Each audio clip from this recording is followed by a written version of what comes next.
Primeira epístola do apóstolo Paulo, destinada aos Coríntios.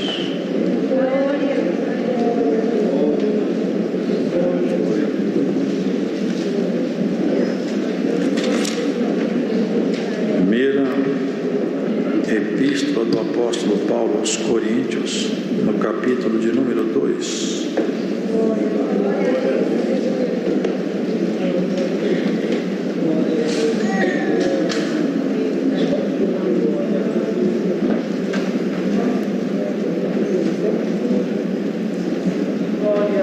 Vamos à leitura com a ajuda de Deus e a guia do Espírito Santo.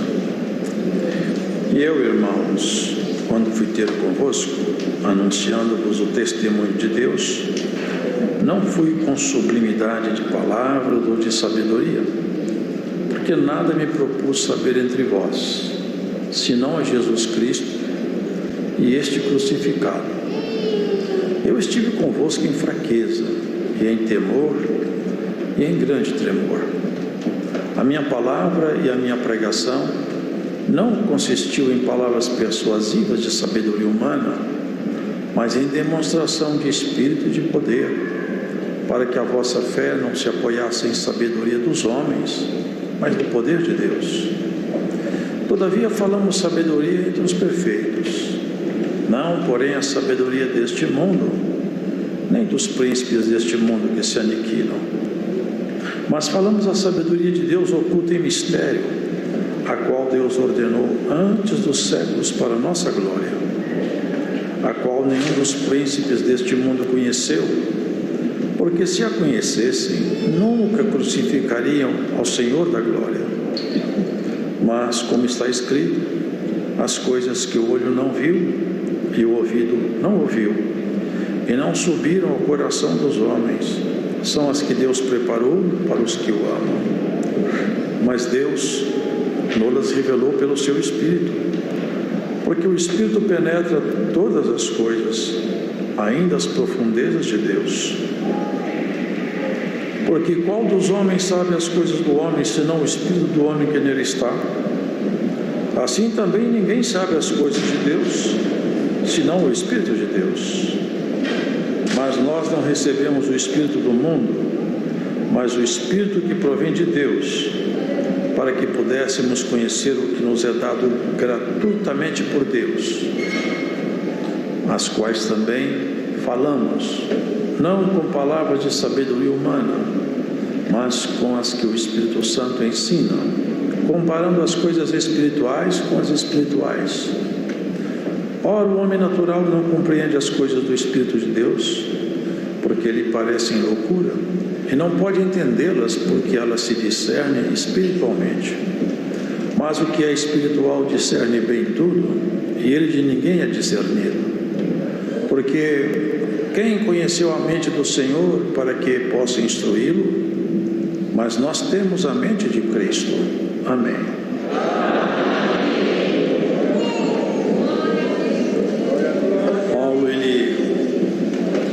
Expõe nessa carta seu zelo, seu cuidado, a sua preocupação com os irmãos de Corinto, visto que ali foi semeado o Evangelho e ele deu frutos, deu muitos frutos, a ponto de num desses momentos que ele, inspirado, escrevia a carta, ele fala assim: a vós nenhum dom vos falta.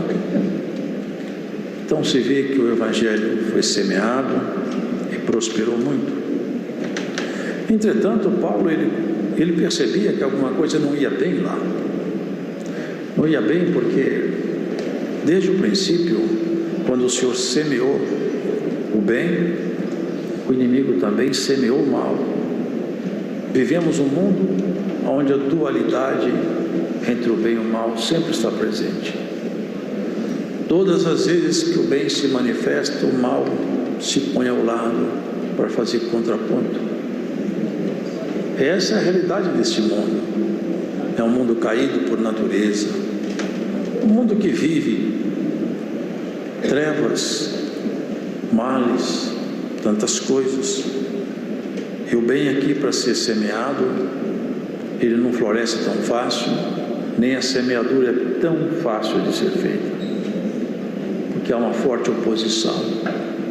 Isso porque o governo deste mundo, e eu não falo aqui de governo político, mas o governo global, de todos os povos, de todas as nações, de todas as raças, de todas as etnias, por assim dizer, o governo global, quem tem na mão o governo final, lamentavelmente, não é um presidente, não é um grupo de dirigentes, não é. Quem tem o governo final, nesse plano caído, é o nosso inimigo. E no plano exaltado, claro, o nosso Deus é Senhor de tudo. E Ele vai assumir a autoridade dele no tempo oportuno. Mas até então, se vê o governo do mal aqui. Ele mesmo, quando foi tentar o Senhor, petulantemente, os irmãos se lembram, ele ofereceu a glória do mundo ao Senhor e disse: tudo isso é meu, porque a mim me foi dado e eu dou a quem quero. Se tu me adorares, basta que você se ajoelhe perante mim, eu te passo o controle de todo esse mundo, o sistema global de valores, e todos os prazeres mundanos eu ponho na tua mão. Se vê que esse é o governo dele. Por isso mesmo que Corinto experimentava alguns problemas. Infiltrou-se lá alguns espíritos, e eles nunca se manifestam como espíritos infiltrados. O que é triste é que eles se manifestam como se fosse apenas posições humanas, porque quando ele se infiltra em alguém, nas pessoas que ele conseguiu fazer um domínio, faz essas pessoas se tornarem exatamente um ponto de combate contra a luz, a palavra. E dentro de Corinto havia isso. É que alguns irmãos começaram então a se dividir. Eu sou de Paulo, eu sou de Apolo, eu sou de Pedro, eu sou de Cristo. Os irmãos conhecem bem isso. Mas só que Paulo percebia o operado maligno. Ele não estava disposto a discutir com os irmãos detalhes de quem que é melhor, porque seria exatamente entrar na mesma linha de ação do inimigo. Eu sou melhor que Pedro, ou melhor que Apolo. Ele foi exatamente aonde precisava ir. Vocês não estão percebendo que alguma coisa estranha está acontecendo entre vocês? Entrou algum sentimento estranho? E percebam, não faz o mínimo de sentido essa ação de vocês. Acordem, escutem. Eu dei salvação para vocês. Pedro entregou para vocês com perdão. Apolos livrou vocês das cadeias do inferno. Vocês não percebem que nós somos membros uns dos outros? Eu até plantei, Apolos regou, mas nem quem planta nem quem rega alguma coisa, senão Deus que dá o crescimento. Acordem. E nós precisamos de acordar, porque muitas vezes o nosso adversário consegue infiltrar em nosso meio algumas coisas estranhas, e nós, por não ter maturidade espiritual, nos embalamos nessa cantiga maligna. Que Deus nos acorde, e aonde nós estivermos, aonde você estiver, esteja atenta, para que o canto de uma sereia estranha não venha te seduzir ao naufrágio na fé. Paulo, e ele faz exposições profundas nessas argumentações. Não lembro aonde está, mas em Romanos está escrito.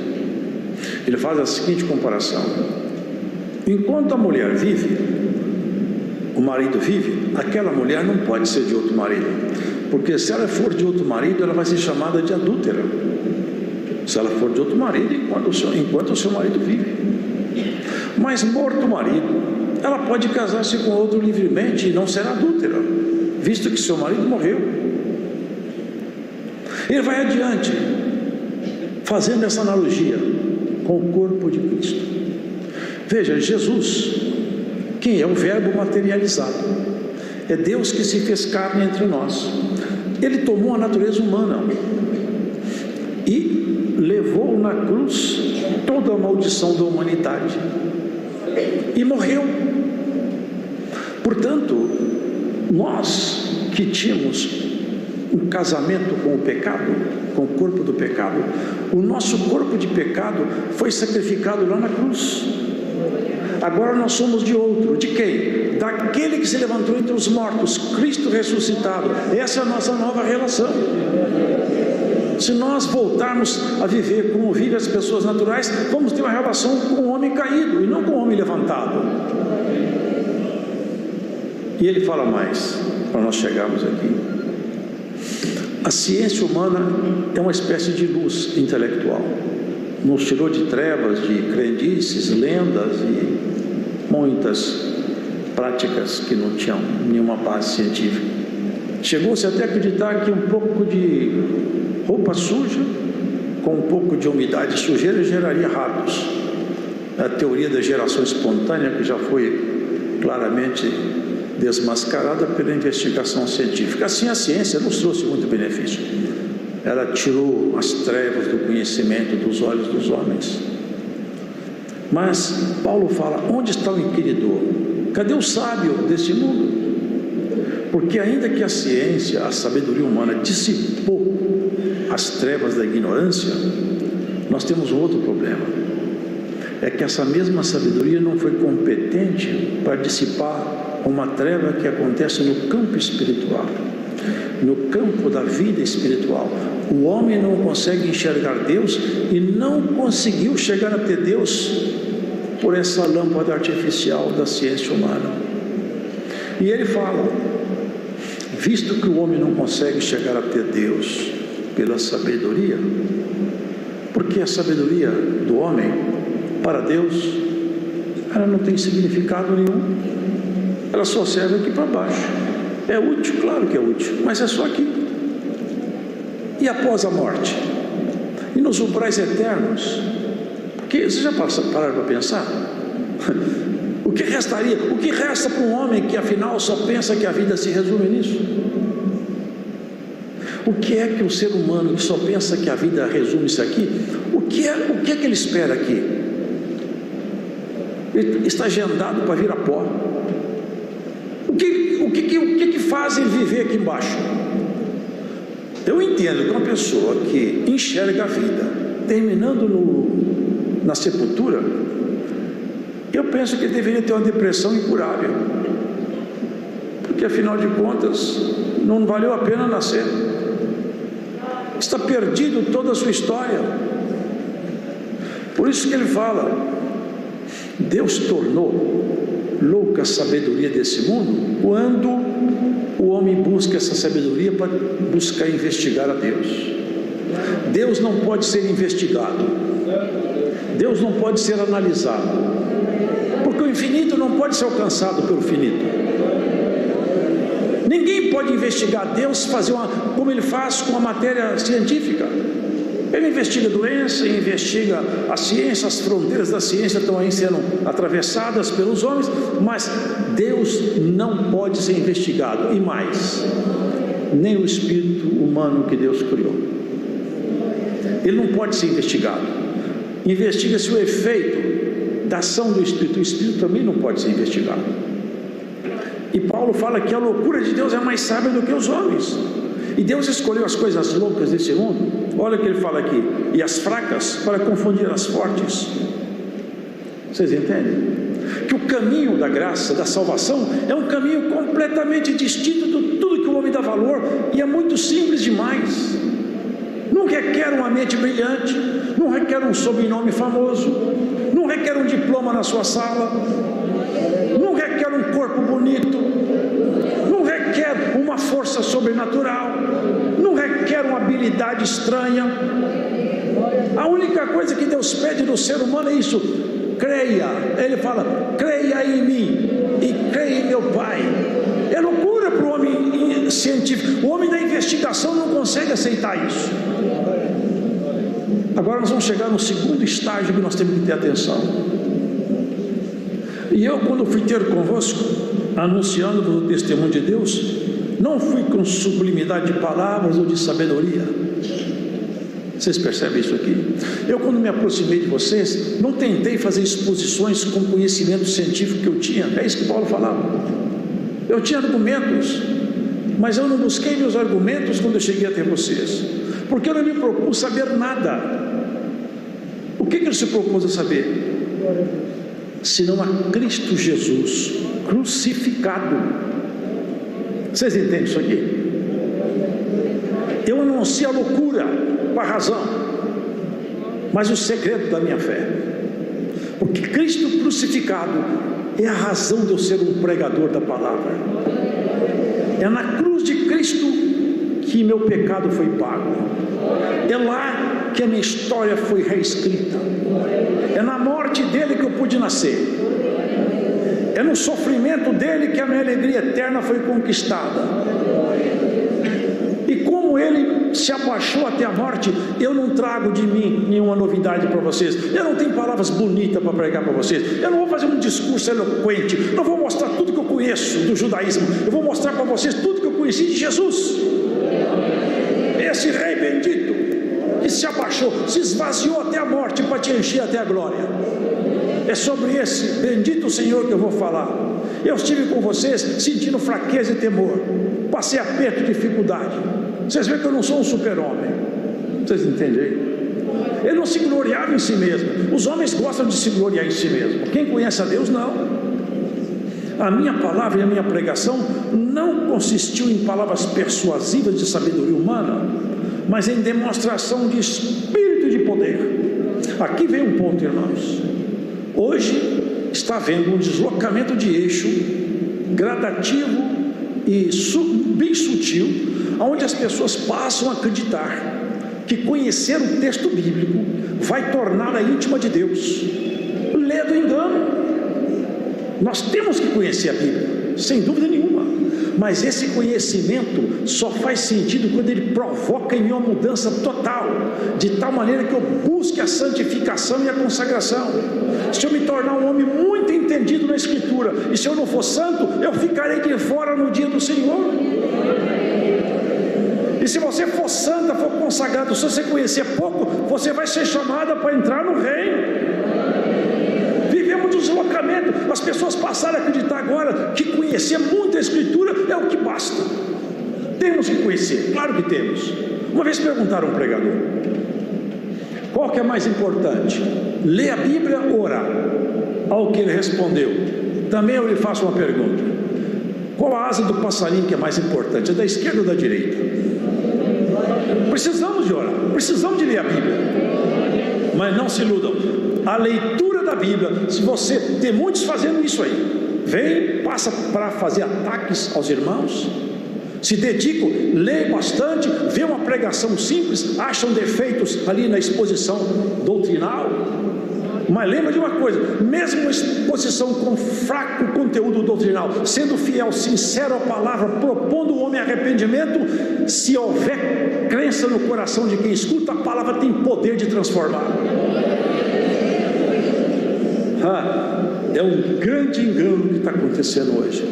As pessoas começam então a falar, discutir, fazem conferência, começam a fazer agora encontros virtuais, critica aqui, critica ali, porque isso aqui é assim, isso entra em detalhes que nem eles entendem. Tem encontros aqui na Escritura, irmão, difíceis, em Apocalipse tem coisas difíceis de ser entendido. Nós não temos que entender tudo. Tem coisas básicas que eu tenho que entender. A transformação minha passa pela minha conversão. Se eu me consagrar a Cristo, eu tenho que ser santo. Como que eu posso me consagrar a ser santo? Me dedicando à oração. Por quê? Está escrito: orai e vigiai sem cessar. Se eu oro, eu consigo vigiar. Se eu vigio, eu posso ler a Bíblia, que eu estou debaixo de comunhão, eu vou entender a Escritura. Aquilo que Deus quiser passar para mim, vai entrar no meu coração pela minha santificação. Santificação não é dom, não. Santificação é busca individual. Santificar é nós tentar parecer com Jesus Cristo, e eu só consigo fazer isso se eu orar bastante. Então eu tenho que orar, eu tenho que ler a Escritura, eu vou vigiar, eu vou buscar então parecer com o meu mestre. Agora eu vejo as pessoas assentadas em gabinetes, entrando na internet, fazendo aí preleções, ensinando só o conhecimento. Conhecimento isolado de santidade não te levará a lugar nenhum. Se a palavra não transformar a estrutura do seu caráter, se ela não mexer no seu jeito de ser, se você não vê que você mudou, se alguma coisa em você não tiver uma mudança profunda, volta lá atrás. Porque o que está faltando não é leitura, é oração. Vamos firmar nisso. A oração é que dá condição de eu ler. Porque quando eu oro e leio a Bíblia pode passar para mim não como instrução intelectual, mas como uma mudança de vida. Porque, para que a vossa fé não se apoiasse em sabedoria dos homens, mas no poder de Deus. Todavia falamos sabedoria entre os perfeitos, não porém a sabedoria desse mundo, nem dos príncipes desse mundo que se aniquilam, mas falamos da sabedoria de Deus oculta em mistério, a qual Deus ordenou antes dos séculos para a nossa glória, a qual nenhum dos príncipes desse mundo conheceu, porque se conhecessem, nunca crucificariam o Senhor da glória. Os príncipes desse mundo, ele incluiu todos os líderes religiosos, os líderes políticos, os líderes daquela época. Irmãos, vejam, Roma, tem até hoje aqueduto de Roma, que funciona, uma engenharia fabulosa. Agora, nenhum deles aceitou Jesus, nem os saduceus, nem os fariseus, nem os príncipes, nenhum deles. Por quê? É isso que Paulo fala. Nós temos que olhar para Jesus como o nosso remidor, aquele que transforma o meu ser. Eu não tenho que ter uma mente iluminada sobre a visão intelectual, eu tenho que ter a mente iluminada sobre a visão espiritual, transformado pela palavra de Deus. As coisas que o olho não viu e o ouvido não ouviu, vocês percebem isso aqui? O que o senhor está dizendo? É que Deus reserva para nós o que Ele reserva, ninguém nunca viu. Aqui alguém fala, eu vejo aqui o céu está aqui, em Apocalipse, as ruas são de ouro. Vocês acham que isso aqui é retrato do céu? Isso é uma metáfora. Metáfora. Vai ter céu, vai ter ouro no céu, vai carregar metal lá para a glória? É uma metáfora. Olho nunca viu, ouvido nunca ouviu. Paulo foi só no terceiro céu, você sabe o que aconteceu com ele. Foi preciso ele ser esbofeteado pelo inimigo para ele não ficar soberbo. Ninguém nunca viu o que Deus preparou para nós. Por isso que a glória que nos espera é acima de toda a expectativa humana. Por isso que essa batalha é travada fora dos campos da razão humana. Quanto mais nós formos santificados, quanto mais nós estivermos dedicados a servir a Deus, tanto mais nós vamos gostar de Deus. O amor por Deus nasce de oração. Oração não é só, como alguns pensam, vou orar, vou adorar a Deus. Não, a oração é intercessão, é adoração. Alguém pode interceder por outro? Pode. Paulo falava, orai por mim em vossas, combatei por mim em vossas orações. Orai uns pelos outros, para que vocês sejam perdoados os pecados. Orai. Deus falou para Jó, se você não orar para os seus amigos, eu não perdoo eles. A oração é intercessão, é batalha. É uma forma de nós entrarmos dentro dos ambientes da comunhão celestial. Deus sabe tudo, Ele sabe tudo, e nós temos que bater na porta. Peça e dar-se-vos-á, bata e abrir-se-vos-á.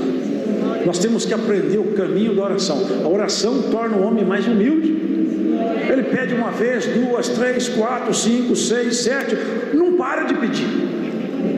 E Deus quebrando o coração. Paulo está abrindo a compreensão. Não tente enxergar a vida espiritual debaixo de uma razão, debaixo de uma visão. Eu mesmo não expus Cristo para vocês desse jeito. Eu vim com poder e demonstração do Espírito. O Espírito Santo em mim não era um discurso filosófico. Quando eu falava de Jesus Cristo, o poder dele estava na minha boca. Agora eles ensinam por aí que não existe mais dons. Eu já vi teólogo que falou comigo, os dons acabaram. Não, o que acabou, sabe o quê? Foi a revelação nas igrejas, porque criaram teorias humanas, expulsaram a revelação da igreja. Glórias a Jesus. A revelação de Deus está entre nós. Os dons de Deus estão aqui. Aqui cego passa a ver, paralítico anda, demônio é expulso. Tem dom de língua, tem interpretação de língua. Aqui os dons de Deus não cessaram. Se você escuta por aí que os dons acabaram. Aonde você estiver ouvindo essa pregação, saiba, os dons estão pulsantes no peito desse povo. Glórias a Jesus. E esse dom vai te achar onde você estiver hoje escutando essa palavra. Porque não é com filosofia, não é com teologia aplicada em logística humana que você vai chegar a Cristo. É debaixo de jejum, de oração, de santificação, de busca individual. Você vai ver que a porta se abre. Vai ver um homem que é analfabeto, não sabe falar direito. O céu se abre, ele sabe as revelações de Deus. Ele não sabe falar português, mas no caminho do céu ele não erra. Glórias ao Senhor Jesus. Deus quer homem santo e mulher santa. Deus não quer homem sábio segundo esse mundo, porque os homens sábios segundo esse mundo nunca acharam o caminho do céu. Aonde está o sábio? Cadê o inquiridor desse século? Deus não, porventura, não tornou louca essa sabedoria? Cristo morreu na cruz, e lá morrem também nossas paixões, lá morrem as nossas esperanças, nossos discursos filosóficos, morrem na cruz. Paulo falou: eu anuncio Jesus crucificado, esse Jesus que vocês mataram, e que todos falam. Ninguém pode, sendo de Deus, morrer amaldiçoado. Ninguém pode ser de Deus morrer dessa maneira. Não poderia, se não fosse nosso lugar. É por nossa causa que ele morreu, e para nos levantar. A obra dele vai bem. Aqui foi orado assim: até que o Senhor volte. Nós estamos esperando a volta dele. Você espera a volta dele? Espera. Quando ele voltar, ele não quer ver você recitando teorias, ele não quer ver você recitando capítulos inteiros, ele quer ver que a palavra esteja viva em você, escrita no teu peito, transformando o seu jeito de ser. A palavra, quando é escrita no peito, no coração de um crente, ele transforma o crente, ele muda o jeito de ser, a fala dele denuncia quem ele é, até o olhar dele muda, até a voz do crente muda. Vocês creem nisso aí? Quando um crente está transformado pelo Espírito Santo, a palavra dele muda, a voz muda, o tom da voz muda, o poder aparece. Eu anuncio Jesus crucificado. Vim até vocês, olha o que ele fala. A minha pregação não consistiu em palavras persuasivas de sabedoria. Eu não quero convencer vocês com discursos, mostrando todo o meu arsenal de conhecimento, fazer rebuscado a minha história, conhecer aqui a interpretação, a exegética, a hermenêutica. Eu vou te falar sobre hebraico. Não, eu vou falar do poder de Deus que está em mim. Quando ele passava nas ruas, até os demônios evitavam ele. Glórias ao Senhor, irmão. Esse poder precisa de estar na igreja. Glória, você crê nisso aí? Um crente, quando o poder de Deus está ali, os espíritos evitam ele. Não quero confronto com ele, não quero confronto com ela. Da boca dela sai uma espada aguda. E essa espada vai ser colocada hoje na boca de muitos que escutam essa pregação. Glórias ao Senhor. Eu não quero problema com esse homem. Até o lenço de Paulo. Vocês veem que a graça de Cristo não é teoria, não é filosofia, não é discurso bonito. A graça de Cristo é poder de Deus. O poder dele não é para transformar, não é para você ficar uma pessoa famosa, não. É para Cristo ficar famoso em você, para ele ser glorificado na sua vida. Coisa mais maravilhosa, irmão, do que uma mulher com 7 demônios. O Senhor mandou 7 demônios embora. Essa mulher virou amiga de Jesus até a morte. Um ladrão na cruz virou amigo de Jesus. Vocês não percebem que o evangelho é para transformar? E você que escuta essa palavra e tem o olho crítico, o sentido crítico, saiba isso: você não será justificado pelo seu belo discurso, nem por tudo que você aprendeu. Saiba isso, vai modificando cada vez mais a estrutura do seu espírito, a palavra. É aí que você vai encontrar com Cristo. Você pode escrever livro, pode fazer congresso, pode fazer o que você quiser. Se a palavra não transformar você, você é um pobre, desgraçado, cego, miserável e nu. E se ela te transformar, você vai ser o homem, a mulher mais feliz da história. Porque é para isso que Jesus morreu e ressuscitou, para nos transformar. mas Deus nos revelou pelo seu Espírito, porque o Espírito penetra todas as coisas, ainda as profundezas de Deus.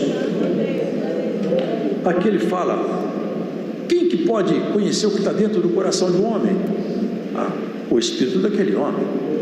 E quem pode conhecer as coisas que estão dentro do coração de Deus? O Espírito de Deus. Se o Espírito de Deus estiver em nós conhecemos o que está em Deus. Foi o que Jesus prometeu: eu vou ao Pai, mas eu vou enviar para vocês o Espírito Consolador, que vai trazer as coisas de cima do Pai, as coisas minhas, e vai entregar a vocês. Não é isso a graça? Não é exatamente isso a graça? Eu já vi pessoas com síndrome de Down e com a síndrome tão forte que não conseguia falar direito. Nós fomos orar uma ocasião, ele começou a falar em língua fluentemente, um idioma estranho, nunca falou, fala com fluência um idioma que ele nunca dominou. Pessoas que interpretam línguas que nunca aprenderam. É o poder de Deus. Pararam de acreditar, mas o povo aqui continua acreditando. Fala que não tem mais, mas nós sabemos que tem. Até o tocar da trombeta, o poder de Deus vai estar entre nós. Com isso nós deixamos bem claro, não que nós não devamos ler, pelo contrário, temos que ler a Bíblia, mas a ordem é essa: ora, depois lê. Ora e lê, ora e lê, para que você não seja apenas um leitor distraído, mas um leitor transformado pela prévia oração. Abra meu entendimento, Senhor. Abra meu... Aquele centurião orava e entrou em jejum e oração. Vocês lembram? Ele perguntava: como é que eu faço para te agradar? Eu gostaria tanto de te agradar. Um anjo foi falar com ele: olha, você alcançou um favor do Senhor, e alguém vai te ensinar a agradar a Deus. Você vai conquistar um jeito, vai conquistar não, vai receber informações de como chegar até o Senhor. E poderia, você, o anjo não sabia? Se eu não posso, porque para esses assuntos aí de baixo já tem uns ministros colocados, eu mesmo não posso falar. Mas vai até a casa de Pedro. Quem que era Pedro? Pescador da Galileia. E como que o mundo divino é diferente, né? Pedro não virou professor, hein? Ele sempre continuou pescador, mas pescava a alma pela palavra de Deus na sua boca. Deus não transforma a pessoa para ficar sofisticada, não, mas transforma a pessoa para parecer com Jesus Cristo, nosso Senhor, no jeito de olhar, de tratar, de comprar, de vender, de viver em casa, em família. É uma transformação bonita demais. O homem natural não entende nada. Olha quantas irmãs estão aqui, quantos são simplesinhos. Alguns com chinelinho tão desgastados, a roupinha tão castigada. Quem vê na rua: coitado dessa mulher, coitado desse homem aí, não tem nada. Mas lá no céu eu falo: essa coitadinha é minha amiga. Essa coitadinha é minha amiga. De madrugada eu converso com ele, eu falo com ele. É uma surpresa, irmão. Há uma surpresa. Naquele dia vai ter uma surpresa tão grande. Homens que se acharam tão importantes, mulheres que se sentiam tão cheias de si, nos cantos, nos andrajos, tremendo de medo, e olhar para aqueles que hoje não têm valor nenhum, vestido de glória, parecido com o Senhor. Mas como que pode aquela mulher ficar assim desse jeito? Como que transformou tanto assim? Agora se parece com o seu Senhor. Perdoa falar isso aqui, mas é o texto bíblico. E eles: você vai se parecer com o seu Senhor também. Esses vão para a glória, vocês vão para um lugar onde o fogo não apaga e o bicho não morre. Cada um faz sua escolha. Você pode não ter aparência, você pode ser feinho, você pode ter um corpo feio, uma conta bancária totalmente deficiente, ou tem uns que nem tem conta bancária, você não tem nem bicicleta, mas lá em cima seu nome é falado com frequência. Isso é que importa. Deus não se deixa impressionar pela aparência de ninguém. Aquele centurião foi lá aprender com o pescador da Galileia, e o pescador foi lá e nem sabia o que ia fazer, porque a glória não está na mão do pescador, nem do centurião, está na mão do Senhor. O centurião chegou, Pedro, o que eu vou fazer? Nós queremos ouvir toda a palavra que tiver na sua boca. Ele abriu, e daí para frente o Espírito Santo pôs a palavra. Esse é o poder que Paulo fala, vinha ter vocês com poder. Ele começou a pregar, de repente o céu se abriu e o Espírito de Deus tomou aquele povo. Começaram a falar línguas, que coisa maravilhosa. Agora o que nós temos que fazer? Tem que batizar. Mas Pedro, mas eu não posso batizar vocês são gentios, como é que eu faço? Mas o Espírito Santo já está neles. E eu posso negar água para quem Deus não negou o Espírito? Eu tenho que batizar esse povo, batizou todo mundo. Chegou lá, disse para mim, o que você fez, Pedro? Batizando gentio, no meio de gentio. Eu tinha uma visão, eu vi um lençol, e esse lençol tinha animais imundos, e o Senhor falou, come. Eu falei, não, eu não posso comer coisa imunda. Eu falei, não faça para o imundo aquilo que Deus purificou.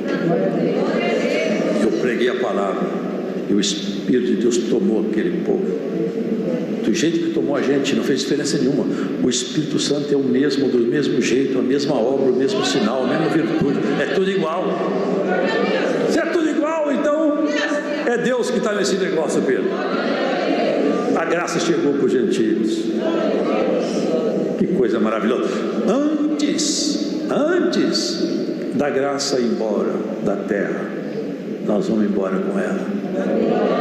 A arca vai levantar e nós vamos estar juntos. É isso que nós queremos. Nós não vamos perder nossa jornada, não. Irmão, irmã, você não vai perder sua jornada.